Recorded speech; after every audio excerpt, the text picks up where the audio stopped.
Sardar Singh convent college की online कक्षाओं में सभी छात्रों का एक बार फिर से स्वागत है। जैसा कि आप पहले वीडियो देख रहे हैं और वीडियो में इससे पहले कैकेयी का अनुताप एक भाग में आपने सवैया छंद पढ़े, 2 सवैया छंद आपने पढ़ रखे हैं, उनका अर्थ आपने जान लिया है। अब कक्षा 12 में भाग 2 के अंतर्गत 2 छंद और पढ़ेंगे। ध्यान रखिएगा कि इनकी जो भाषा थी, अगर इनका काल पूछा जाए, काल किसका, इस पाठ का चाहे पूछ ले, यानी ये कहाँ से लिया गया है तो आपको पता है, आपको बताया है इससे पहले, साकेत से लिया गया है। इनकी मैथिली गुप्त की रचना जो है साकेत, और ये किस युग के कवि थे, द्विवेदी युग।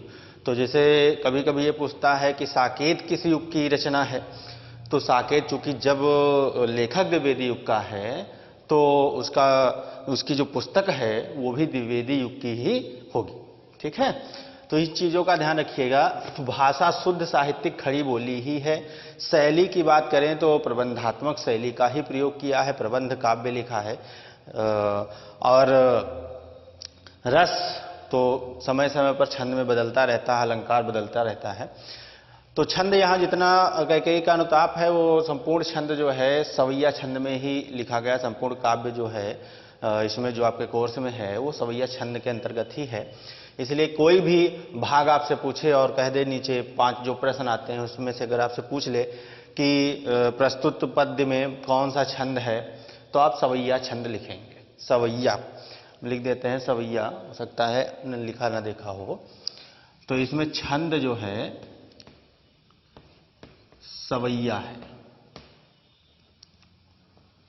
सवैया छंद। भाषा शुद्ध साहित्यिक खड़ी बोली।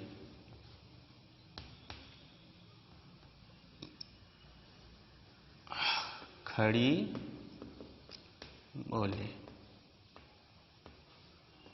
अगर शैली की बात करें, शैली वैसे पूछी नहीं जाती है लेकिन फिर भी जान लें, प्रबंधात्मक।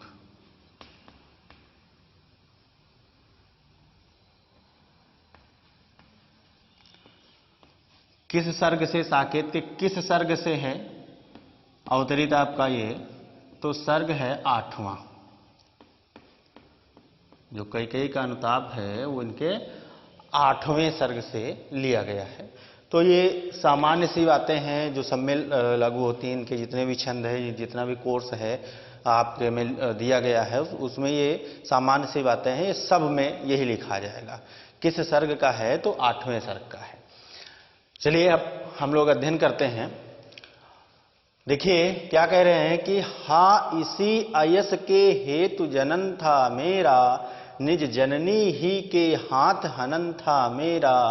अब कौन अभिप्सित और आर्य वह किसका, संसार नष्ट है भ्रष्ट हुआ घर जिसका। तो इससे पहले आपने जो छंद पढ़ा उसमें देखा, शुरुआत की, तदंतर बैठी सभा उटज के आगे, नीले वितान के तले दीप बहु जागे।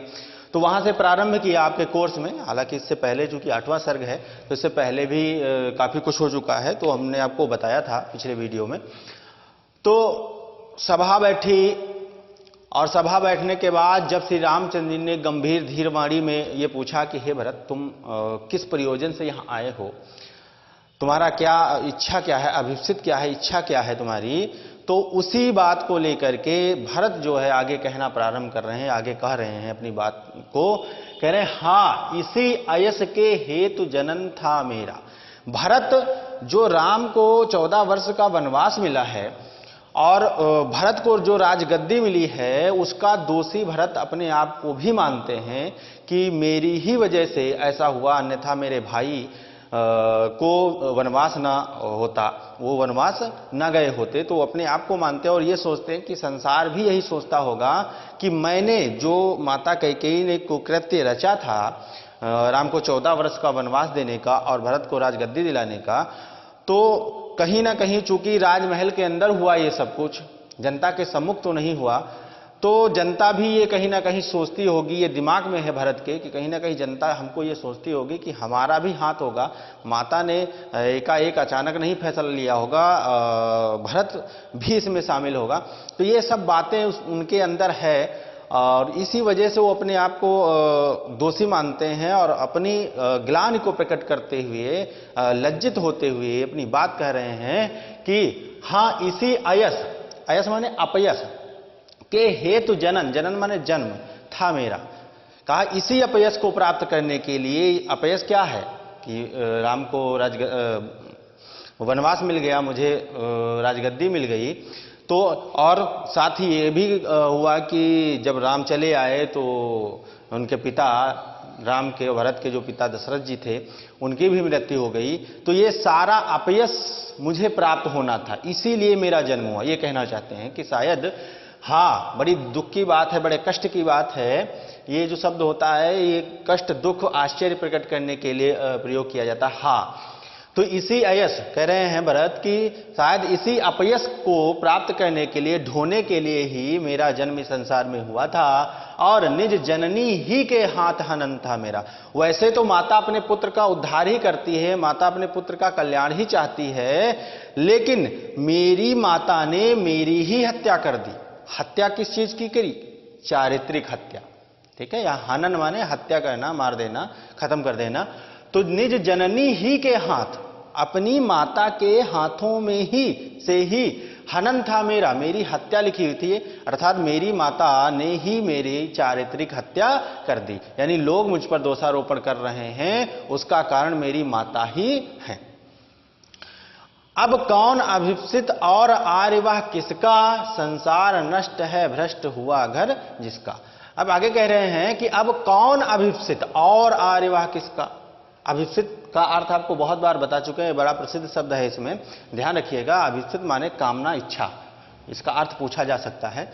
अब कौन अभिप्सित और आर्यवाह किसका, संसार नष्ट है भ्रष्ट हुआ घर जिसका। तो आगे रामचंद्र जी से कह रहे हैं कि हे राम, हे आर्य पुत्र, आप ही बताइए, जिस व्यक्ति का संसार और घर ही नष्ट हो गया हो, उजड़ गया हो जिसका, तो उसके लिए कौन सा अभिप्सित है, बाकी रह गई है, इच्छा कौन सी उसकी अब बाकी रह गई है, ये आप ही बता सकते हैं। मेरे हिसाब से तो मेरी सारी इच्छाएं पूरी हो चुकी है। ठीक है, इसलिए कहा संसार नष्ट है, जिसका संसार ही नष्ट हो गया। संसार नष्ट होने का मतलब है संसार में जो मेरी ख्याति थी, जो लोग मुझे अच्छा समझते थे, वो अब मुझे अच्छा नहीं समझ रहे हैं। और घर भ्रष्ट हुआ क्योंकि सब कुछ अस्त व्यस्त हो गया। माता कैकेयी भी दुखी हैं खुद वो कार्य करके, अन्य माताएं भी दुखी हैं, राज समाज भी दुखी है, मंत्री सब दुखी हैं। तो जो मेरा घर था, मेरा जो परिवार था, वो भी नष्ट भ्रष्ट हो गया, छिन्न भिन्न हो गया है। तो ऐसी स्थिति में हे राम, हे आर्य, आप ही बताइए, अब इसके अतिरिक्त मेरी और कौन सी इच्छा बाकी रह गई है। तो यहां और कोई अलंकार नहीं आ रहा, अनुप्रास ही आ रहा है। बाकी आपके सामने लिखा ही है, जो भी पूछे प्रश्न। मुझसे मैंने ही आज स्वयं मुंह फेरा, हे आर्य बता दो तुम्ही अभिप्सित मेरा। कह रहे मुझसे मैंने ही आज स्वयं मुंह फेरा। भरत अपनी आत्मग्लानि को प्रकट करते हुए श्री रामचंद्र जी से कह रहे हैं कि हे भैया, हे राम, मुझसे मैंने ही आज मैंने स्वयं से ही मुंह फेर लिया। अर्थात आज मुझे अपने आप से घृणा हो गई है, मुझे बहुत आत्मग्लानि हो रही है। हे आर्य बता दो तुम्हें अभिप्सित मेरा। इसलिए हे आर्य, हे राम, आप ही मेरी इच्छा बता दीजिए, मेरी कामना बता दीजिए, जो मेरी कामना बाकी रह गई। क्योंकि सबसे पहला प्रश्न राम का यही था कि हे भरत, यहां तुम्हारे आने का अभिप्सित क्या है, तुम्हारी इच्छा अब क्या है। तो उसी बात को लेकर के अपनी आत्मग्लानि को प्रकट करते हुए कह रहे हैं कि आज मैंने स्वयं से ही मुंह फेर लिया है। जो कुकृत्य हुआ, जो ये कांड हुआ, उसकी वजह से आज मुझको अपने आप से ग्लानि हो रही है, अपने आप से घृणा हो। मुंह फेर लेने का मतलब अपने आप से ग्लानि होना, अपने आप से घृणा होना। तो अपने आप से ही मुझे घृणा हो रही है। तो इसलिए हे आर्य, मुझे तो नहीं पता कि मेरी कौन सी इच्छा बाकी रह गई है, इसलिए आप ही जो मेरी कामना बाकी रह गई है, आप ही उस कामना को बता दीजिए।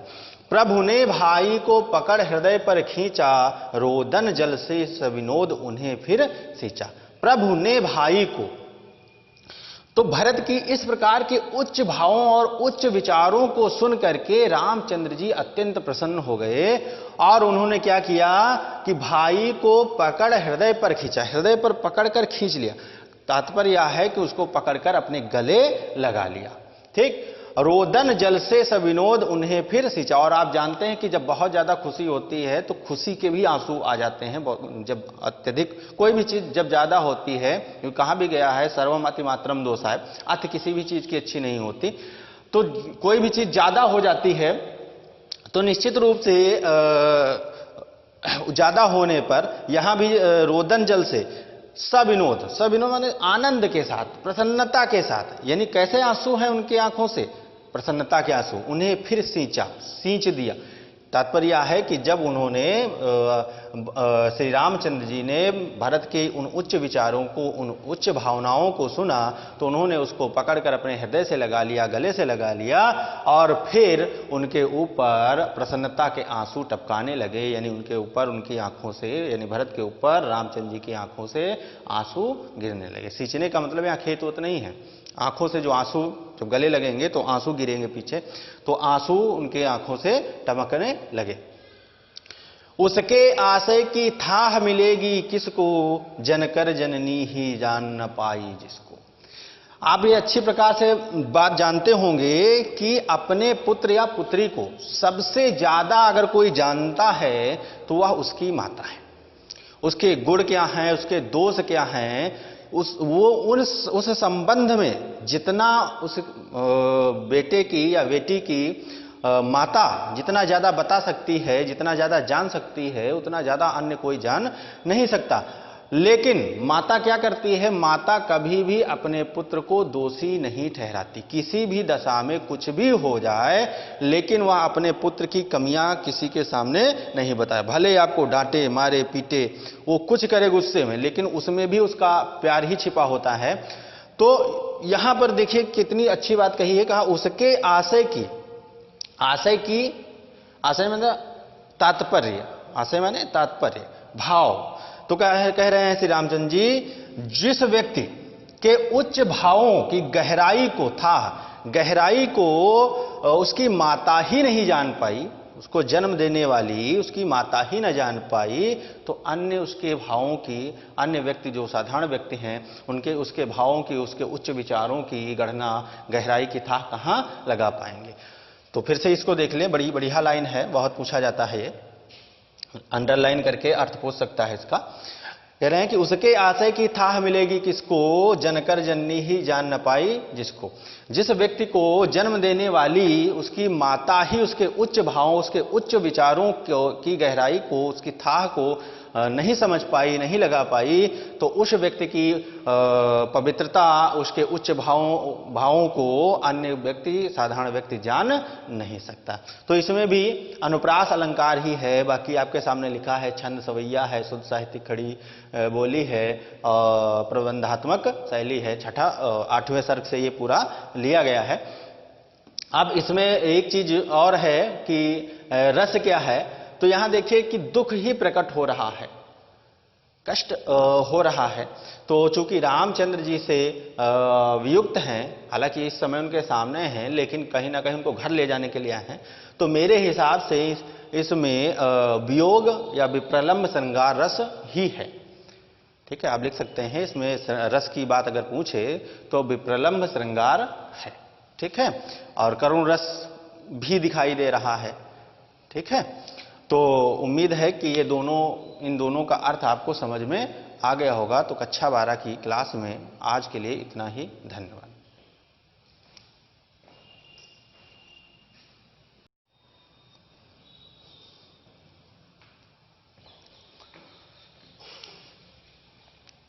Sardar Singh convent inter college की ऑनलाइन कक्षा में कक्षा 12 के छात्रों का एक बार फिर से स्वागत है। और इसके पहले आप जो है कैकेयी के अनुताप में 2 भाग पढ़ चुके हैं, यानी 4 सवैया छंद आपने अध्ययन कर लिया है। अब 5वां और 6ठा हम देखेंगे, क्योंकि अनुताप का मतलब आपको पहले ही पता है कि अनुताप माने पश्चाताप, और कैकेयी माता किस चीज का पश्चाताप कर रही हैं? तो उन्होंने जो अयोध्या में राम को वनवास देने की कल्पना की थी और दिलाया भी था और भरत को राजगद्दी दिलाई थी, तो वो उनको भूल समझ में आ गई कि ये हमारी बहुत बड़ी गलती है, तो उसी का पश्चाताप वो करेंगी। उसी को नाम उन्होंने पश्चाताप नहीं दिया है, अनुताप दिया है। ठीक है, अनु माने पीछे, ताप माने जलना, दहन होना। अनु माने पीछे, ताप माने जलना, यानी जो काम किया उसके बाद में जलना। तो यहां देखें ध्यान से, यह सच है तो अब लौट चलो तुम घर को, चौंके सब सुनकर अटल कैकेयी स्वर को। तो इससे पहले कहा कि उसके आशय की थाह मिलेगी किसको, जनकर जननी ही जान न पाई जिसको। इसके पहले चौथे सवैया छंद में आपने पढ़ा कि उसके आशय की थाह मिलेगी किसको, जनकर ही जननी जान न पाई जिसको। तो उसका अर्थ ये था कि जिस पुत्र को जन्म देने वाली माता ही उसके उच्च विचारों की गहराई नहीं समझ पाई, उसके पवित्र भावों को नहीं समझ पाई, तो फिर उस व्यक्ति की था अन्य कौन व्यक्ति लगा सकता है। यानी माता ऐसी होती है कि अपने पुत्र के गुण और दोषों का जितना अच्छा विवेचन, जितनी अच्छी प्रकार से वो जान सकती है, उतना अच्छे प्रकार से अन्य कोई नहीं जान सकता। लेकिन भरत के उच्च भावों की दृढ़ता को, उसके उच्च विचारों की गहराई को जब उसको जन्म देने वाली उसकी माता कैकेयी ही नहीं समझ पाई, तो फिर अन्य व्यक्ति, जो अन्य साधारण व्यक्ति हैं, उनके समझ में तो कतई नहीं आ सकता, वो बिल्कुल भी नहीं जान पाएंगे। तो अब देखिए, यहां तक तो अभी भरत और राम ने पहले कहा, और राम ने ज्यादा नहीं कहा, राम ने यही सब सिर्फ पूछा था कि तुम्हारी और क्या इच्छा है, तुम्हारी और कामना क्या है, किस लिए यहां आए हो हमारी कुटिया पर। तो उसके बाद भरत ने कहना प्रारंभ किया। अब माता कैकेयी अपना पश्चाताप प्रकट कर रही हैं, और देखिए क्या कह रही हैं, कह रही हैं कि यह सच है तो अब लौट चलो तुम घर को। क्या सच है? इससे पहले उसके आशय की था मिलेगी किसको, जनकर ही जननी जान न पाई जिसको। तो कह रही है माता कैकेयी, कह रही है कि यदि ये बात सच है, कौन सी, कि मैंने भरत को जन्म दिया और भरत को जन्म देने के पश्चात भी मैं उसके उच्च भावों की गहराई को नहीं समझ पाई, तो अगर ये बात तुम मानते हो, हे राम ये बात तुम मानते हो, तो अब तुम घर को लौट चलो, क्योंकि भरत का इस कुकृत्य में कोई दोष नहीं है, उसके अपराध तो मैंने किया है, मेरी वजह से ये सारा कार्य हुआ, आपको वनवास मिला, भरत को राजगद्दी मिली और दशरथ जी की मृत्यु हुई। तो ये जो भी कार्य हुआ वो मेरी वजह से है, मैंने अपराध किया है। तो ये बात आप मानते हैं कि भरत को जन्म देने के पश्चात भी मैं उसके उच्च भावों की गहराई को समझ नहीं पाई, तो अब इस बात को मानते हुए तुम घर वापस लौट चलो, मेरी जो गलती थी आपको वनवास देने की उसको भुला दीजिए और हम लोगों के साथ घर वापस लौट चलिए। चौंके सब सुनकर अटल कैकेयी स्वर को। तो कैकेयी माता की इस प्रकार की अटल बात को सुन करके सभा में बैठे हुए जितने भी व्यक्ति थे वो आश्चर्यचकित हो उठे। सबने रानी की ओर अचानक देखा, वैधव्य तुषारा वृता यथा विदु लेखा। सबने रानी की ओर अचानक देखा, सभी ने, जब माता कैकेयी ने अपनी बात कहना प्रारंभ किया तो सबने रानी की ओर, क्योंकि जब कोई एक व्यक्ति सभा बैठी हुई है, 50-100 जितने भी व्यक्ति हैं वहां बैठे हुए हैं, और जब कोई इस प्रकार की बात अचानक कहता है तो सबकी दृष्टि उसी व्यक्ति पर जाती है। तो उसी बात को इन्होंने कहा है कि सबने रानी की ओर अचानक, सभा में बैठे हुए जितने भी जन थे वो उन सभी ने एक साथ अचानक कैकेयी की ओर देखना प्रारंभ किया, यानी एक साथ उनकी नजर कैकेयी पर पड़ी। तो उस समय वो लग कैसी रही थी, वैधव्य तुषारा वृता यथा विधु लेखा। उपमा अलंकार है यहां पर, कहा वैधव्य तुषारा वृता, वैधव विधवा के वेश में जो उसने माता कैकेयी ने जो सफेद साड़ी पहन रखी थी, तो तुषारा वृता, तुषार से, कोहरे से ढकी हुई जैसे कोई चांदनी हो। चंद्रमा की, विधु माने चंद्रमा, लेखा माने उसकी लेख यानी उसकी चांदनी। तो उस समय विधवा के वेश में जो माता कैकेयी ने साड़ी पहन रखी थी, उसको देखकर ऐसा लग रहा था कि जैसे कोहरे से ढकी हुई चंद्रमा की चांदनी ही हो। ठीक है, सॉरी, यहां पर उत्प्रेक्षा अलंकार है। ठीक है, यहां पर उत्प्रेक्षा अलंकार है कि उस समय विधवा के वेश में जो माता कैकेयी ने सफेद साड़ी पहन रखी थी, उस सफेद साड़ी में ढकी हुई माता कैकेयी उस समय ऐसी लग रही थी जैसे चंद्रमा की चांदनी तो कोहरे से ढकी हुई, आवृत माने ढकी, कोहरे से ढकी हुई हो। ठीक, बैठी थी अचल तथापि असंख्य तरंग। यद्यपि माता कैकेयी उस समय अचल निश्चल रूप से बैठी थी, यानी हाथ पैर नहीं चला रही थी, कुछ कार्य नहीं कर रही थी, तथापि फिर भी असंख्य तरंगा, उनके अंदर असंख्य तरंगों रूपी लहरें दौड़ रही थी। अब यहां रूपक अलंकार, असंख्य तरंगों रूपी जो भाव थे वो उठ रहे थे। जैसे तरंगे, गंगा की तरंगे प्रवाहित होती रहती है, उसमें बहुत सारी तरंगे उठती रहती हैं, समाप्त होती रहती हैं। ठीक इसी प्रकार यद्यपि जैसे गंगा जो है बिल्कुल निश्चल होती है, लेकिन फिर भी उसमें धीरे धीरे जो है तरंगे चला करती हैं, उठती रहती हैं, समाप्त होती रहती हैं। ठीक उसी प्रकार यद्यपि उस समय जो माता कैकेयी है सभा में निश्चल रूप से बैठी थी, शांत रूप में बैठी थी, ज्यादा कुछ हलचल नहीं थी, फिर भी उनके अंदर विचारों के असंख्य तरंगे उठ रही थी। तथापि असंख्य तरंगा, फिर भी उनके अंदर बहुत सारे विचार दिमाग में आ रहे थे, उठ रहे थे। तो उसी को तरंग को, विचार को तरंग कह दिया, इसलिए रूपक अलंकार है। तो तरंग, असंख्य तरंगों रूपी विचार उसके उनके दिमाग में उठ रहे थे। वह सिंही अब थी हा गोमुखी गंगा। देखिए क्या कहा, वह सिंही जो कभी सिंहनी के समान अयोध्या में गर्जना कर रही थी, जिसने राम को वनवास दिया, किसी का भी कहना नहीं माना। आप ये सब कहानी अच्छी तरीके से जानते हैं। तो उस समय वो सिंही थी, वह सिंही उस समय की जब राम को वनवास देना था और भरत को राजगद्दी दिलाना था, तो उस समय जो सिंहिनी के समान अयोध्या में गर्जना कर रही थी, अयोध्या को त्राहिमाम बुला रही थी, अब थी हाहा गोमुखी गंगा। वही माता कैकेयी अब जो है गोमुखी गंगा के समान पवित्र और निश्चल भाव वाली हो गई। यानी जैसे गंगा बहुत पवित्र हो जाती है, उसी प्रकार इस समय माता कैकेयी का मन भी बहुत ज्यादा पवित्र हो गया है। इस लाइन को फिर से देख लें कि बैठी थी अचल तथापि संग। यद्यपि उस सभा में जो माता कैकेयी हैं वो अचल निश्चल रूप से शांत रूप में बैठी थी, फिर भी उनके अंदर तरंगों रूपी असंख्य विचार उत्पन्न हो रहे थे। और जो कभी सिंही के समान अयोध्या में गर्जना कर रही थी और समाज को जिसने अस्त व्यस्त कर दिया था, वही अब गोमुखी गंगा के समान पवित्र भावों, पवित्र विचारों वाली हो गई है। तो आपके सामने लिखा ही है, यहां पर उत्प्रेक्षा अलंकार है, उपमा नहीं है, उत्प्रेक्षा। ठीक है, अब 8वां सर्ग है, जितना भी लिया 8वें सर्ग से, साकेत से है। ठीक है, ग्रंथ कौन सा है, साकेत। साकेत ग्रंथ से अवतरित है और साकेत ग्रंथ में 8वें सर्ग से आपके कोर्स में दिया गया है। कभी कभी ऐसा प्रश्न आ जाता है तो समझ में नहीं आता ये कहां से पूछा गया है।